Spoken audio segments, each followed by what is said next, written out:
Good evening, visitors. Welcome to the Australian War Memorial's Last Post ceremony. My name is Craig Burrell, and joining us today from the Royal Australian Navy is Commander Geoffrey McGinley. This evening's Last Post ceremony marks the 72nd anniversary of the commencement of the Korean War. The Korean War began on the 25th of June 1950, when the North Korean People's Army launched a large-scale offensive across the 38th parallel into South Korea. Over the next 3 years, the war would rage the length and breadth of the Korean Peninsula and will cost over 2 million lives. The 21 member nations of the United Nations, including Australia, sent combat or medical units to assist South Korea to maintain its sovereignty. Around 17,000 Australians served in Korea between 1950 and 1953, of which 340 were killed, over 1,500 wounded and 29 taken prisoner. A further 16 lost their lives during armistice enforcement operations. Their names are recorded here on the Roll of Honour. Today, we will recall the story of Lieutenant John Fowler Wathen, who was killed in action on the 25th of October 1950.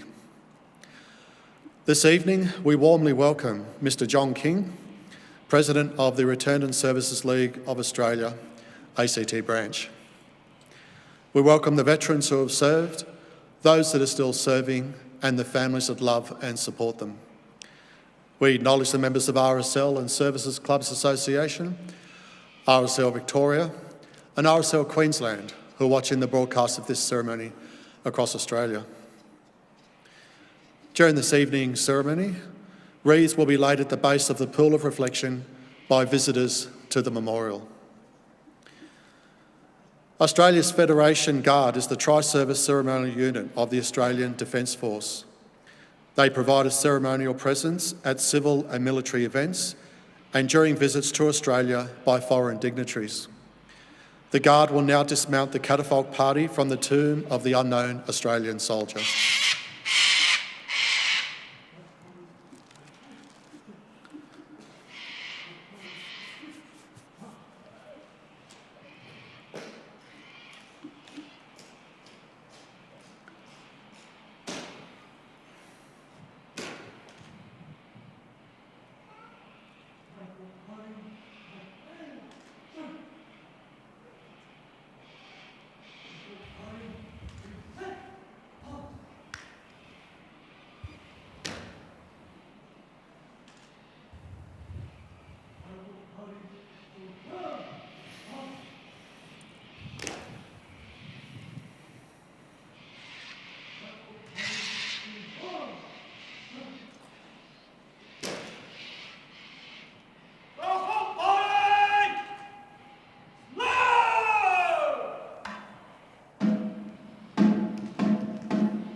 If you're able, please stand and join in singing the national anthem.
Please be seated if you can do so. The Australian War Memorial was the vision of Charles Bean, Australia's First World War official historian. Bean landed with the Australian troops on Gallipoli and stayed with them at the front through to the end of the war. The idea of this national memorial and museum came to him at Pozières, France, in the depths of the bloody fighting of 1916. Bean's idea was that this would be a place where families and friends could mourn their loved ones buried in faraway places. It would also be a place that could help all Australians understand what these men and women had endured and what they had done for us. Bean's vision, to which we remain true, is best expressed as inscribed in the entrance to the memorial's galleries. Here is their spirit, in the hearts of the land they loved, and here we guard the record which they themselves made. Tonight, we will read the story behind just one of those on the Roll of Honour, which lists the names of more than 102,000 men and women who have given their lives for us in war and on operations for more than a century. But first, we present a lament, Flowers of the Forest. Wreaths or floral tributes will now be laid at the base of the pool of reflection.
Today, we remember and pay tribute to Lieutenant John Fowler Wathen. John Fowler Wathen was born on the 27th of January 1927 in Launceston, Tasmania, the fourth child born to Harry and Lillian Wathen. John grew up in Launceston and attended Launceston High School. His outstanding scholastic record and leadership quality meant that in 1943 he was named head prefect. He served in the school cadets, rising to the rank of sergeant. In his final years at school, Wathen applied for a commission in the Australian Army. At the end of 1943, he was accepted into the Royal Military College, Duntroon, and he began his studies the following year. He graduated on the 10th of December 1947, receiving his commission as a lieutenant, and received an award for military history, imperial military geography, current affairs, and English and social studies. Wathen was posted to Japan in February 1948 and joined the 65th Battalion at Fukuyama in March. The 65th Battalion was withdrawn to Australia in September and was sent to Ingleburn. With the formation of the Australian Regular Army, the 65th Battalion was renamed the 1st Battalion, the Australian Regiment. The prefix Royal was added in March of 1949. At this time, 1AR was a battalion in name only. Wathen was one of the officers who had remained with the battalion in order to train new men as they were posted to the unit. On the 25th of June 1950, the North Korean People's Army crossed the 38th parallel into South Korea, starting the Korean War. The only Australian infantry battalion still in Japan, 3 RAR, put its plans of returning to Australia on hold, and the battalion was committed to the war in July. Volunteers were sought to bring 3 RAR up to fighting strength. Wathen was among the initial volunteers, departing Sydney by plane on the 29th of August. He joined 3RR at the end of the month and was posted to A Company as a platoon commander.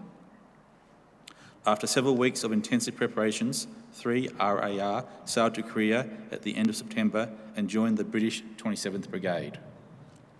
In October, United Nations and South Korean forces crossed the 38th parallel and advanced into North Korea. At Sarawon, 3RAR captured an entire North Korean regiment with barely a shot fired. On the 22nd of October, 3RAR routed a North Korean regiment in what became known as the Battle of the Apple Orchard. 3 days later, the Australians had reached the outskirts of Kujin. The Tairong River flowed to the west of the town and was spanned by a 300-metre bridge, the central section of which had been demolished by the retreating North Koreans. At 7 p.m. on the 25th of October, A and B companies of 3RAR negotiated the broken span and crossed the Tairong Bridge. Soon after, the North Koreans attacked, attempting to drive Australians into the river. Throughout the night, the men of 3RAR were subjected to mortar, infantry and armoured attacks. The fighting was intense, but by morning, the North Koreans had been forced to withdraw. 8 Australians had been killed, including John Wathen. Wathen was initially laid to rest with the other fallen members of his battalion in a small churchyard cemetery near Pakon. On the 21st of November, he was reinterred into the United Nations Cemetery at Pyongyang. After the UN withdrawal from North Korea in December, Wathen's remains passed into North Korean control. They were exhumed and returned to the UN in 1954.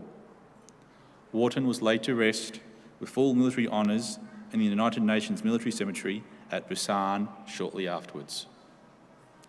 His name is listed here on the Roll of Honour on my left, among the 340 soldiers, sailors and airmen who died as a result of their service in the Korean War. His photo is displayed today beside the pool of reflection. This is but one of many stories of service and sacrifice told here at the Australian War Memorial. We now remember John Fowler Wathen, who gave his life for us, for our freedoms and the hope of a better world.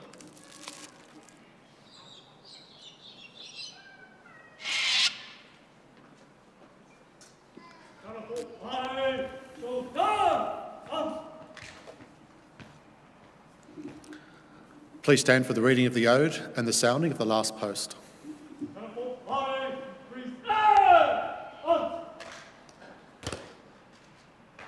Thou shalt grow not old, as we that are left grow old.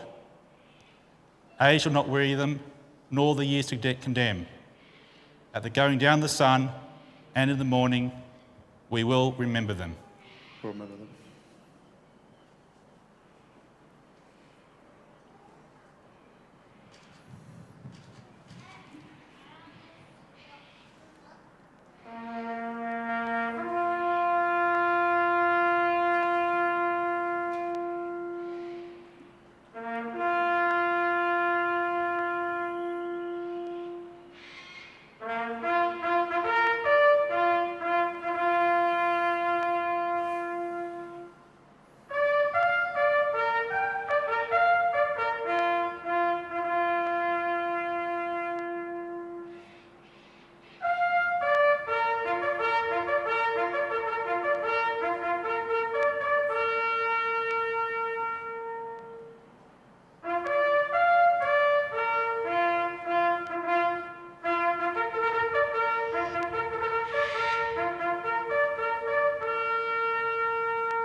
Lest we forget. Lest we forget.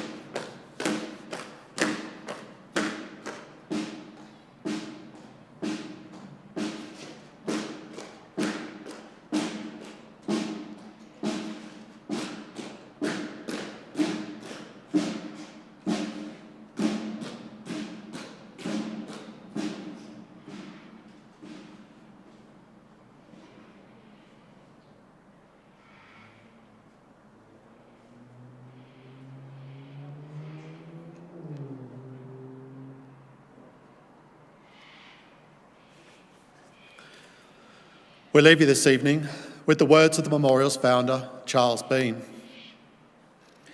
Many a man lying out there at Pozieres or in the low scrub at Gallipoli, with his poor, tired senses barely working through the fever of his brain, has thought in his last moments, well, it's over. But in Australia, they will be proud of this. Ladies and gentlemen, girls and boys, that concludes the last post ceremony. On behalf of the Director and staff, we thank you for visiting the Australian War Memorial today and for your continued support during the Memorial's development project. We wish you all a very good evening.